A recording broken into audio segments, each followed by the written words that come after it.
Hello students, constitutional law की आज की क्लास में हमारा टॉपिक है the president of India, Bharat का राष्ट्रपति। Part 5 of Indian constitution.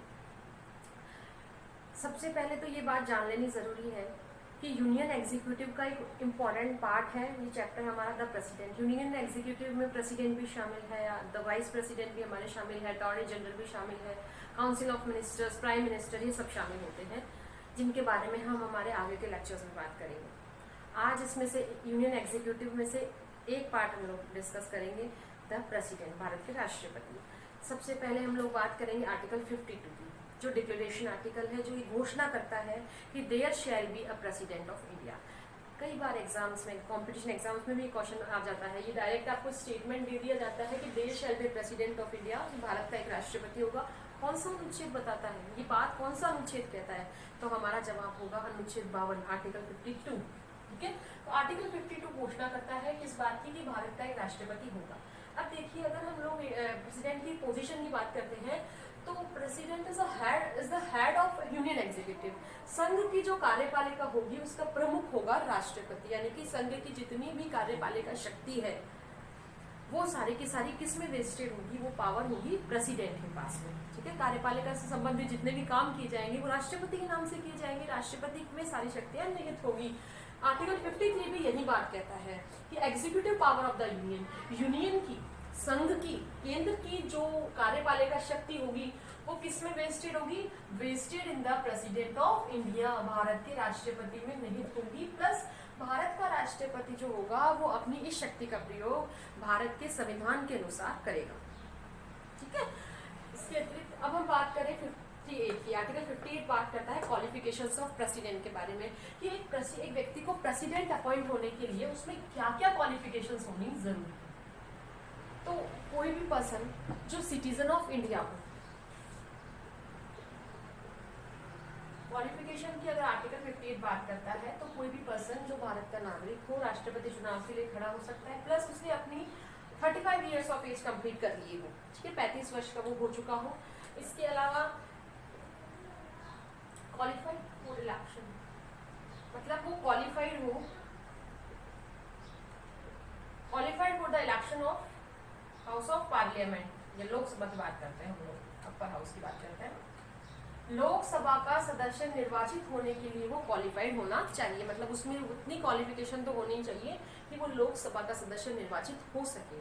इसके अलावा should not hold any office of profit, should not hold any office of profit, मतलब कोई व्यक्ति जो राष्ट्रपति चुनाव के लिए खड़ा हो वो ऐसा नहीं होना चाहिए जिसने कि किसी भी लाभ के पद को धारण करके रखा हो।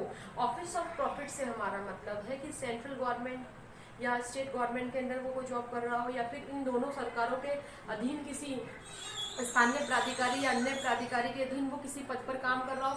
ऐसे अगर वो काम कर रहा है तो वो लाभ का पद माना जाएगा। तो व्यक्ति एक साथ 2 लाभ के पदों पर नहीं रह सकता। ठीक है, तो ये चारों मैंने बात करी।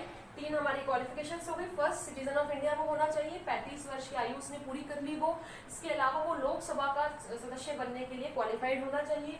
और इसके अलावा जो बात हमने करी इस क्वालिफिकेशन की वो ये है कि किसी भी लाभ के पद को वो धारण नहीं किए हुए होना चाहिए। तो ये हुई आर्टिकल 58 की बात। इसके साथ ही हम लोग आर्टिकल 59 को पढ़ते हैं। आर्टिकल 59 कुछ कंडीशंस की बात करता है। आर्टिकल 59 बात करता है कि यदि ऐसा व्यक्ति, पहली बात तो जो राष्ट्रपति के लिए निर्वाचित होने वाला व्यक्ति है वो संसद के किसी सदन का सदस्य नहीं होना चाहिए, राज्य की विधानसभा का सदस्य वो नहीं, जैसे स्टेट लेजिस्लेचर का वो मेंबर नहीं होना चाहिए, पार्लियामेंट के किसी आइदर हाउस का वो मेंबर नहीं होना चाहिए। यदि कोई ऐसा मेंबर है भी और उसको इलेक्ट कर लिया गया है तो वो व्यक्ति जिस दिन प्रेसिडेंट का ऑफिस धारण करेगा उस दिन से उसका जो पिछला पद था वो अपने आप ही वैकेंट माना जाएगा। फॉर एग्जाम्पल, अगर मिस्टर ए है, वो मिस्टर ए अगर पहले से ही एमपी है और अब उनको क्या कर लिया गया, प्रेसिडेंट इलेक्ट कर लिया गया, तो एज ए एमपी जो उनका मतलब एज एन एमपी जो उनका पहले जो सीट थी वो राष्ट्रपति पद धारण करने के दिन से ही रिक्त मानी जाएगी। क्लियर हुई बात। इसके अतिरिक्त राष्ट्रपति को जो है अपने जो भी उसके जो वेतन भत्ते हैं वो सब पार्लियामेंट डिसाइड करेगी, उसके अलाउंसेस क्या होंगे, इमोल्यूमेंट्स क्या होंगे, क्या प्रिविलेजेस होगी, ये पार्लियामेंट डिसाइड करती है। उसके सैलरी अलाउंसेस के बारे में, उसके सैलरी अलाउंसेस इमोल्यूमेंट्स जो है, उसकी जो भी इमोल्यूमेंट्स है, उसके अलाउंसेस है, उनको उसकी पदावधि के दौरान कम नहीं किया जा सकता। क्रिमिनल प्रोसीडिंग्स की हम लोग अगर बात करते हैं तो क्रिमिनल प्रोसीडिंग्स से प्रेसिडेंट को छूट होगी, किसी भी प्रकार की आपराधिक कार्यवाही नहीं होगी उसके विरुद्ध।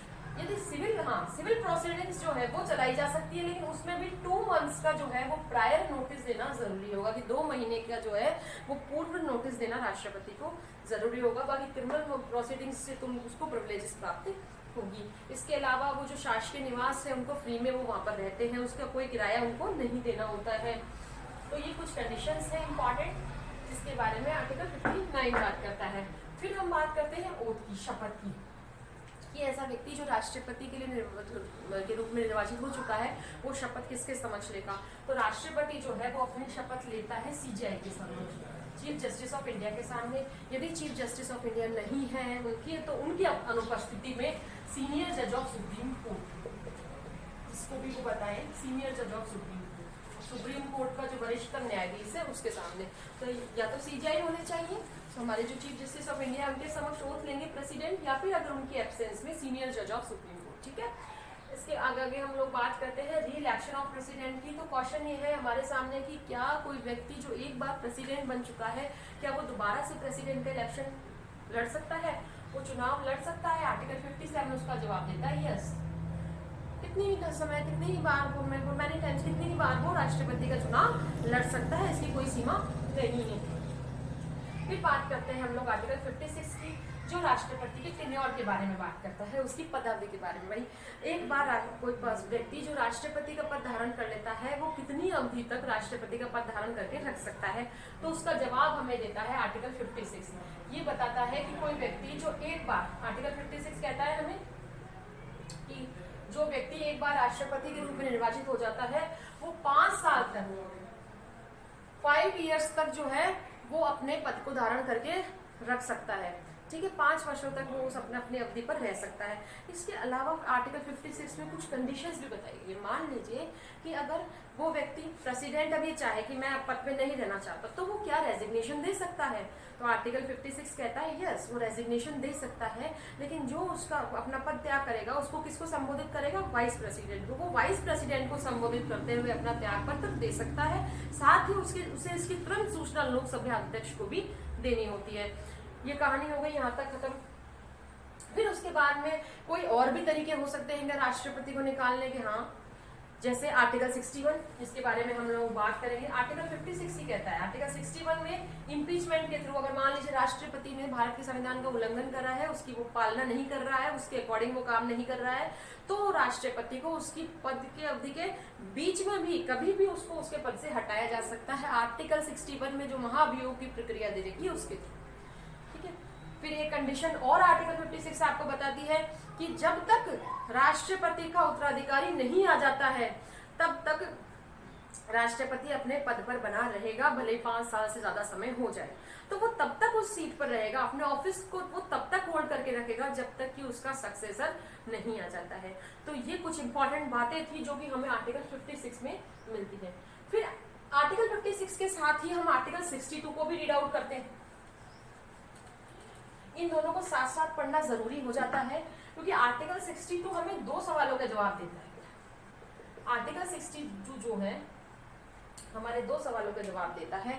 एक तो ये कि जैसे ही राष्ट्रपति की आज पदावधि खत्म हो गई, उसके 5 साल खत्म हो गए, तो उसका चुनाव कब कराया जाना चाहिए। राष्ट्रपति का जैसे ही ऑफिस टर्म जो है वो खत्म हो गया, कब करवाया जाना चाहिए। तो इसका जवाब आर्टिकल 62 हमें कहता है कि अगले राष्ट्रपति के लिए चुनाव जो है राष्ट्रपति पद की अवधि समाप्त होने से पूर्व ही करवा लेना चाहिए, यानी कि 5 साल से पहले। आप इंतजार करेंगे कि 5 साल हो जाए उसके बाद कराएं, तो ये पद कभी खाली, ये ऑफिस कभी वैकेंट नहीं रहेगी। यहाँ पर राष्ट्रपति का जो चुनाव है वो पदावधि समाप्त होने से पहले ही करवा लिया जाएगा। एक तो ये हुआ हमारा आंसर। दूसरा क्वेश्चन ये आता है कि यदि मान लीजिए इन 5 सालों में कोई ऐसी घटना हो जाती है कि राष्ट्रपति का जो पद है वो कैजुअली वैकेंट हो जाता है, उसका पद रिक्त हो जाता है, जैसे उसकी मृत्यु हो गई या कोई और भी डिस्क्वालिफिकेशन उसमें आ गई या इम्पीचमेंट के थ्रू उनको हटा दिया गया है, तब ऐसे में जो कैजुअल वैकेंसी होती है उस समय क्या करें। तो देखिए, अगर यहाँ पर कैजुअल वैकेंसी के थ्रू अगर कोई पद खाली हो जाता है तो इस पद पर जो इलेक्शन है, जैसे ये पद खाली हुआ, विद इन 6 मंथ्स, 6 महीने के भीतर तुरंत जल्दी से ये चुनाव करवा लेना चाहिए। ठीक है, जैसे आज बीच में पद रिक्त हो गया तो तुरंत 6 महीने के अंदर चुनाव करवा लिया जाना चाहिए। फिर उसके बाद जो नया प्रेसिडेंट बनेंगे, जो पर्सन जो नया प्रेसिडेंट नियुक्त होगा, वो व्यक्ति बाकी के उसके लिए नहीं, ऑफिस टर्म के लिए नहीं, वो पूरे 5 साल के लिए, कंप्लीटली 5 इयर्स के लिए प्रेसिडेंट होगा।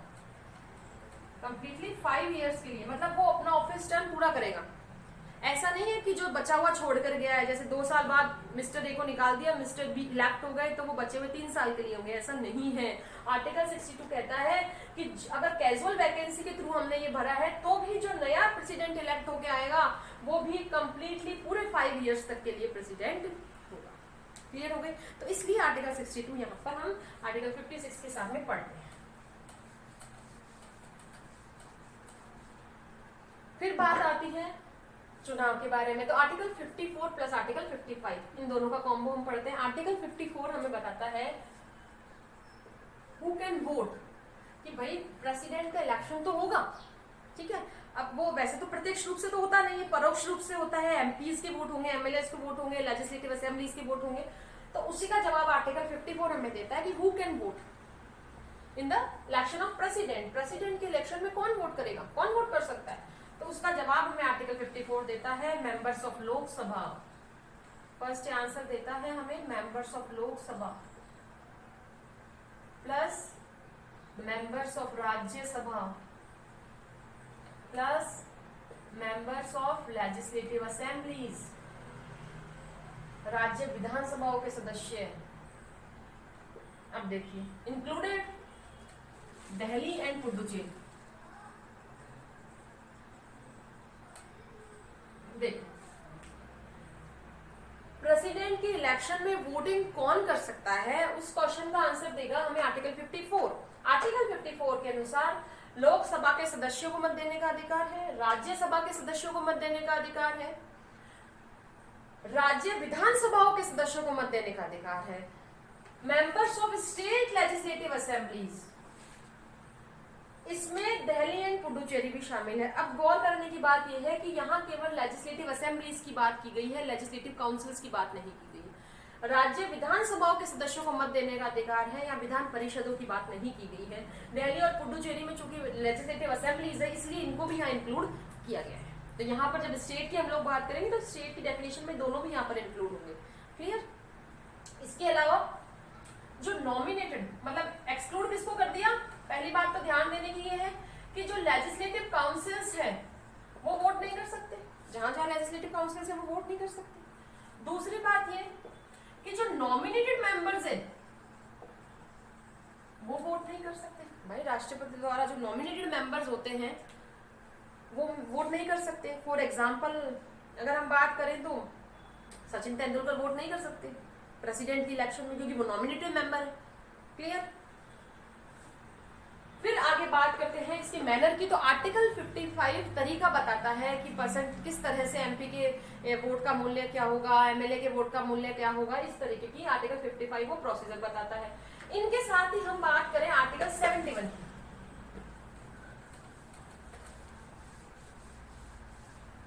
आर्टिकल 71 जवाब देता है कि अगर ये मान लीजिए प्रेसिडेंट की इलेक्शन या वाइस प्रेसिडेंट, दोनों के लिए पढ़ रहे हैं हम इस आर्टिकल को, प्रेसिडेंट के इलेक्शन के रिगार्डिंग या वाइस प्रेसिडेंट के इलेक्शन के रिगार्डिंग अगर कोई डिस्प्यूट होता है, कोई विवाद उत्पन्न होता है, तो उसको कौन सुनेगा और किसका निर्णय होगा, अंतिम होगा? तो यहाँ पर उसको सुनने की अधिकारिता किसको होगी? सुप्रीम कोर्ट को। सुप्रीम कोर्ट ऑफ इंडिया जो हमारी अपेक्स कोर्ट है, सुप्रीम कोर्ट, भारत के उच्चतम न्यायालय को अधिकार होगा और भारत के उच्चतम न्यायालय का निर्णय अंतिम होगा। कहने का मतलब ये हुआ कि राष्ट्रपति और उपराष्ट्रपति के चुनाव संबंधी जो भी विवाद उत्पन्न होते हैं उनको सुनवाई कहां पर होगी? उच्चतम न्यायालय में होगी और उच्चतम न्यायालय का निर्णय इस संबंध में अंतिम होगा। इसके रिगार्डिंग हम कुछ केस लॉस देख लेते हैं इंपॉर्टेंट। सबसे पहले मैं बात करूंगी doctor Khare versus election commission of India 1957 की। राष्ट्रपति चुनाव 1957 में जो राष्ट्रपति चुनाव होने वाले थे उनको स्थगित कराने के लिए मिस्टर खरे ने वो कहा कि भैया इन चुनावों को आप स्थगित करवा दीजिए। इन्होंने याचिका लगाई कि इन चुनावों को स्थगित कराने का आदेश दे दिया जाए। किस आधार पर? इन्होंने इनका कहना यह था कि चूंकि पंजाब और हिमाचल प्रदेश की विधानसभाओं की कुछ सीटें रिक्त थी, तो निर्वाचक मंडल जो है वो रिक्त है, जिसके बारे में हम लोग आर्टिकल 54 में बात करते हैं कि कौन कौन वोट दे सकते हैं। तो निर्वाचक मंडल तो रिक्त है, तो फिर आप इलेक्शन कैसे करवा सकते हैं? सुप्रीम कोर्ट ने कहा, पहले जब इन्होंने केस करा 57 में, तो सुप्रीम कोर्ट ने कहा, इनकी याचिका खारिज कर दी और ये कहा कि राष्ट्रपति के चुनाव से संबंधित जितने भी विवाद होंगे वो उस चुनाव के हो जाने के बाद सुने जाएंगे। अब चुनाव हो गया, चुनाव के बाद दोबारा से इन्होंने वाद दायर कर दिया कि अब इस जो चुनाव हुआ है इसको ही रद्द कर दिया जाए, क्योंकि वहां पर पंजाब और हिमाचल प्रदेश में वो सीटें वैकेंट थी, निर्वाचक मंडल अपूर्ण था। तो सुप्रीम कोर्ट ने कहा कि यहाँ पर फिर इनकी याचिका खारिज कर दी और ये कहा कि आप इस याचिका को लाने के लिए अधिकारी है ही नहीं। क्यों? क्योंकि प्रेसिडेंट के इलेक्शन को रद्द करवाने के लिए जो भी याचिका लाई जाएगी, कौन ला सकता है? केवल और केवल या तो पार्टिसिपेंट हो, केवल जो प्रतिभागी हो, जो खुद खड़ा हुआ हो इलेक्शन में, या तो वो ला सकता है जो पार्टिसिपेंट हो, दूसरा या फिर 10 या 10 से अधिक मतदाता। तो डॉक्टर खरे ना तो पार्टिसिपेंट थे, ना तो प्रतिभागी थे, ना तो वो खड़े हुए थे चुनाव में और ना ही वो मतदाता की श्रेणी में थे। तो चूंकि वो यहाँ दोनों ही जगह स्टैंड नहीं करते थे, इसलिए उनकी याचिका को खारिज कर दिया। सेम इसी तरीके के तर्क जो है ये रेफरेंशियल केस जो है आपका प्रेसिडेंशियल इलेक्शन वाला मामला 1974 का, इसमें भी यही तर्क दिए गए जब गुजरात विधानसभा जो है वो सस्पेंड हो गई थी। तो यहाँ पर जब गुजरात विधानसभा चूंकि यहाँ पर जब वो स्थगित हो गई तो ये कहा गया कि राष्ट्रपति का चुनाव नहीं करवाया जाना चाहिए, स्थगित कर दिया जाना चाहिए, क्योंकि निर्वाचक मंडल अपूर्ण है।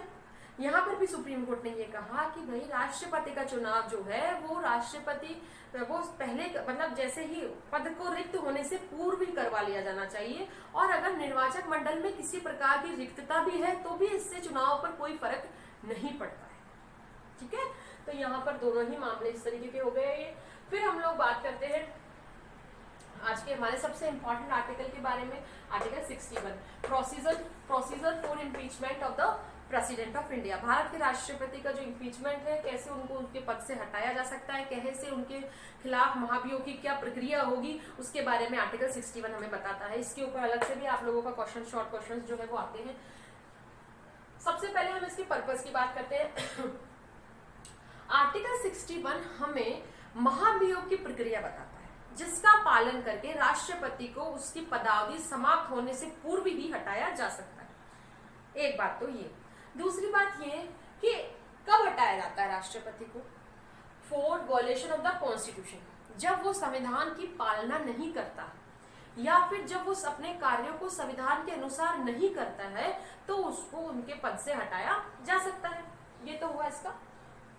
अब बात आई कि राष्ट्रपति को हटाने से संबंधित जो आरोप लगाया जाना है वो किस सदन द्वारा लगाया जाना है? लोकसभा लगा सकती है या राज्यसभा? तो सबसे पहली ही लाइन में आर्टिकल 61 क्लियर कर देता है कि this charge shall be preferred bye either house of parliament. संसद के किसी भी सदन द्वारा आरोप लाया जा सकता है, आरोप प्रस्तावित किया जा सकता है, इस चार्ज को प्रपोज किया जा सकता है। तो कोई भी सदन ला सकता है, चाहे तो लोकसभा लाए, अपर हाउस लाए या लोअर हाउस लाए, कोई फर्क नहीं पड़ता। ठीक है, अब देखिए हम इसके प्रोसीजर की बात करते हैं। तो जहां पर ये जो चार्ज लाया जाना चाहिए, ये जो प्रस्तावित आरोप है, ये जो प्रपोज्ड चार्ज है, ध्यान रखने की बात इसका ये है प्रोसीजर, ये कैसा होना चाहिए? एक रिजोल्यूशन के रूप में होना चाहिए, प्रस्ताव के रूप में होना चाहिए। प्रस्तावित आरोप जो है वो एक रिजोल्यूशन के रूप में होना चाहिए, जिसके बारे में 14 डेज का प्रायर नोटिस दिया जाना चाहिए, रिटर्न में रिटर्न नोटिस दिया जाना चाहिए। ठीक है, 14 दिन पूर्व जिसके बारे में सूचना दी जानी चाहिए लिखित में। फिर ये जो प्रस्ताव है, ये जो रिजोल्यूशन है, इसके ऊपर उस सदन के, जिस सदन में ये आरोप ला रहे हैं, उस सदन के 1/4 मेंबर्स के साइन होने चाहिए। किस पर? इस प्रस्ताव पर, इस रिजोल्यूशन पर। ये जो आरोप प्रस्तावित किया गया है, ये जो रिजोल्यूशन लाया गया है, इस रिजोल्यूशन पर उस सदन के, जिस सदन में आरोप प्रस्तावित किया जाना है, उस सदन के 1/4 सदस्यों के हस्ताक्षर होने चाहिए। भाई उनका आशय पता चलना चाहिए कि हम ये आरोप प्रस्तावित करने जा रहे हैं। अब यहां तक की प्रोसेस हो गई। इसके बाद जैसे ही उस सदन में आरोप प्रस्तावित किया जाएगा, उस सदन के 2/3 मेंबर्स द्वारा, टोटल नंबर ऑफ मेंबर्स जो है उनके 2/3 सदस्यों द्वारा उस संकल्प को, उस रिजोल्यूशन को पारित किया जाना चाहिए, उस रिजोल्यूशन को पास कर दिया जाना चाहिए। यहां तक हुई एक बात, एक सदन की बात हो गई। मैं दोबारा इसे रिपीट कर रही हूं, ध्यान से सुनिएगा। सबसे पहली बात, कहां करेंगे? आरोप किसी भी सदन में लगाया जा सकता है। फर्स्ट, अब देखिए, एक सदन ने आरोप लगाया, प्रपोज चार्ज जो है वो सबसे पहले आरोप जो है वो किस रूप में होना चाहिए? रिजोल्यूशन के रूप में होना चाहिए। उस रिजोल्यूशन के बारे में 14 दिन पूर्व की लिखित सूचना होनी चाहिए और साथ ही उस रिजोल्यूशन पर 1/4 मेंबर्स के सिग्नेचर होने चाहिए। इसके बाद वो प्रस्ताव आप लेकर आओगे उस सदन में। आ गया प्रस्ताव आने के बाद में टोटल नंबर ऑफ मेंबर्स जो है उस सदन के, जहां वो आरोप प्रस्तावित किया गया है, प्रपोज्ड किया गया है, उस सदन के 2/3 मेंबर्स उसको साइन करके पास कर देंगे। रिजोल्यूशन पास हो गया, एक सदन की प्रक्रिया खत्म। जैसे ही एक सदन में वो रिजोल्यूशन पास हो गया, अब वो रिजोल्यूशन कहां जाएगा? दूसरे सदन में। अब यहां से ये पास आउट हो गया, पास आउट होने के बाद वो सेकेंड हाउस में चला जाएगा, दूसरे सदन में चला जाएगा। जैसे ही वो दूसरे सदन में जाएगा, दूसरे सदन का काम क्या होगा? जांच करना, इंक्वायरी करना। दूसरा सदन क्या करेगा? उस आरोप की जांच करेगा। या तो सदन खुद उसकी जांच कर सकता है या फिर वो किसी न्यायालय या न्यायाधिकरण को भी ये कार्य सौंप सकता है। और जब वो उसकी इंक्वायरी कर रहा है, तब वहां पर प्रेसिडेंट को सुना जाएगा, वो अपनी तरफ से क्या कहना चाहते हैं, या उनका वकील उनकी तरफ से अगर कुछ कहना चाहता है तो उन्हें सुना जाएगा।